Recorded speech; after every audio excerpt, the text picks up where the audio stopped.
And Ian O'Connor has written a book. He's been following Duke for several years, and he's been following them through the tournament. The book is called Coach K, The Rise and Reign of Mike Krzyzewski. I've read it. I've highly recommended it. It is fascinating. This is, of course, Coach K's final year. Ian O'Connor is now joining us live. All right, so one of the reasons I love the book, and I love any book you write, is because you're dogged research, and that, Coach K has his critics, and he swears too much, and he's a lot of work. So you've now you've seen them 30 games this year, and I looked at them, like everybody else. I watched them in the regular season, and I'm like, I don't know. It's not one of his better teams. Do you think he's surprised he's in the Final Four? Yes. I don't think he would ever admit that, Colin, for public consumption. But just to see the look on his face after that Michigan State game, and even the way he expressed himself, I think he was flabbergasted. I think, again, he'd never admit this. I think he was surprised they won that game in the final 5 minutes, down 5 against a physical, albeit mediocre Tom Izzo team. But Michigan State was a manhood challenge and test for that group, and they passed it with flying colors. And I think they shocked most people who had watched Duke this year, saw them struggle in endgame situations in Cameron against Virginia and Miami, and obviously North Carolina, then in Brooklyn against Virginia Tech. So they grew up all of a sudden, and that they needed that moment to sort of fuel them through the tournament. And it was in the nick of time, because I think most people sitting there were really shocked that they pulled that off. Yeah, they played North Carolina. That was the last game at Cameron Indoor, and they got whacked. And there was that ugly coaches didn't shake hand thing. So you watch that and you think, man, this is a great story and a bad ending to a neat movie. What happened? Like what? I mean, you're around Coach K. What happened in the last month since then? I think just getting to practice after the ACC tournament final loss to Virginia Tech, and just getting back to playing some defense. And listen, Coach K is one of the great adapters of all time. Yeah. He adapted, and he actually played some zone in this tournament when his team needed it against Texas Tech. And then when his players wanted to switch back to man, he listened. He's actually a very good listener. I know in the Olympics, when Jim Boeheim or D'Antoni had suggestions, he listened. When Boeheim said, hey, we can't cover Spain right now, man to man, we have to go to zone, he would do it. So I think that's what you've seen. You've seen him listen to his players. He reconnected with them after the Virginia Tech loss in Brooklyn. And that week or 5 days or so of practice, I think, allowed them to get back to the fundamentals, particularly on the defensive end, and make this kind of run. In your book, you highlight something fascinating. So Krzyzewski had a losing record as the coach of Army when he took the Duke job. So, he was not, it's not like Alabama going and getting Nick Saban. Most of the fans overwhelmingly did not like the move. The other thing he faced, as you illustrate, is he entered an area of the country where Dean Smith was his neighbor and completely beloved. So it was the whole Dean Smith, Coach K thing. Even when he was winning early, he wasn't the gentleman Dean Smith. He was feisty Mike Krzyzewski. It's almost as if you detail about they had like a bad argument in the 80s or something. Do you think he ever got over that, or does that fuel him that he wasn't the favored son, even in the zip code that he came to?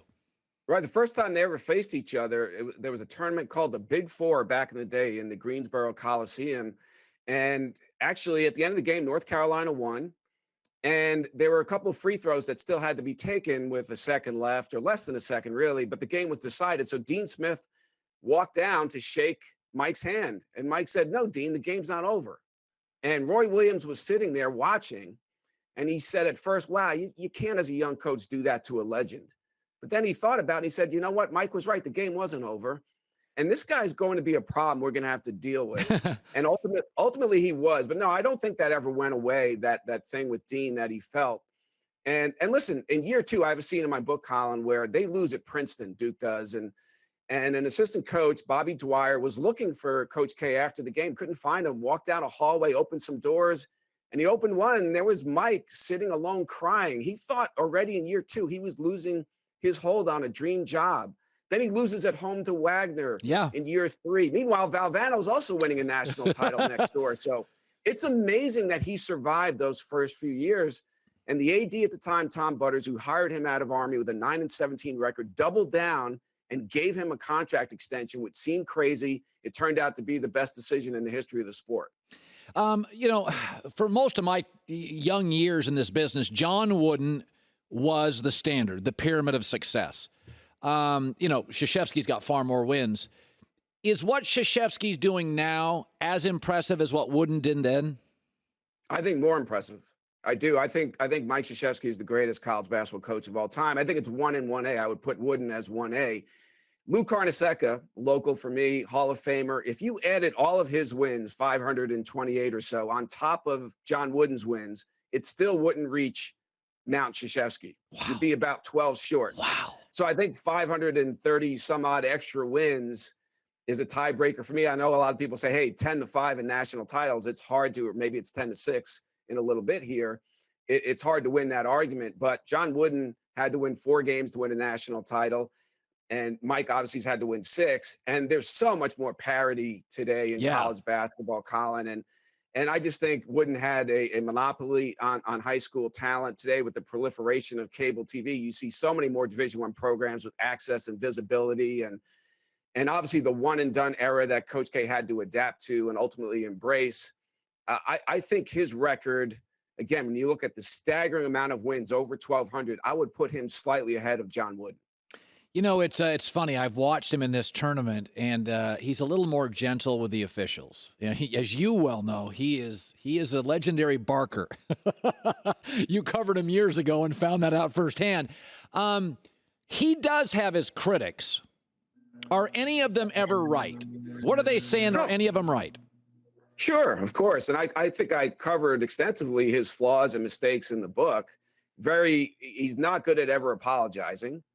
He is very sensitive to criticism. He likes to give out criticism, but he's not really good at fielding it.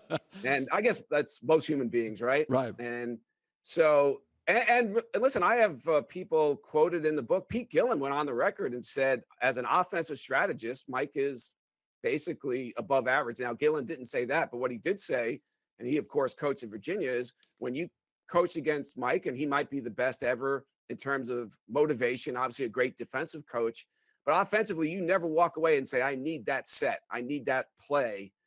And just X's and O's, that really wasn't his strength, particularly on that side of the ball.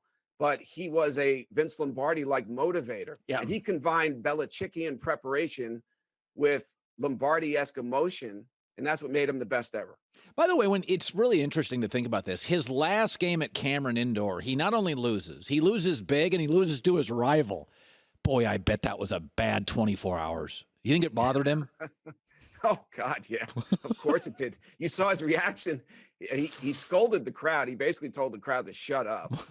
He scolded his team, his current team, and then he scolded some of the guys in the stands who gave up their weekend to the former players when he said, hey, by the way, you guys weren't so great sometimes either. I just looked at some of their faces, and it was funny, the reaction. But that obviously bothered him. It's certainly going to bother him a lot more if he loses to North Carolina in New Orleans in the Final Four in his last game. But at the end of the day, if I were him, I'd look at it this way. If he loses this game Saturday night, hey, I won the same amount of national titles as Dean Smith and Roy Williams combined. Yeah. I still have a winning record against North Carolina. And listen, does he really need 6 national titles instead of 5? I think his legacy is set. Yeah. Obviously, this would be a huge victory for him.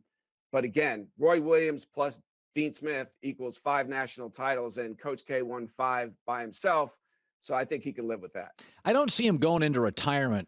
Good. You know, some guys are just, he's too feisty. Well, what's he going to do? He's not going to sit around and golf and play bridge. That's not really him, right? He'll give some corporate speeches. He's keeping his office on the 6th floor. Since the excerpts of my book came out, though, he's made it a point to say he's not going to have any control over the program. He's not going to try to impose his will on John Shire. Let's see how that plays out. And he doesn't play golf. He doesn't read much.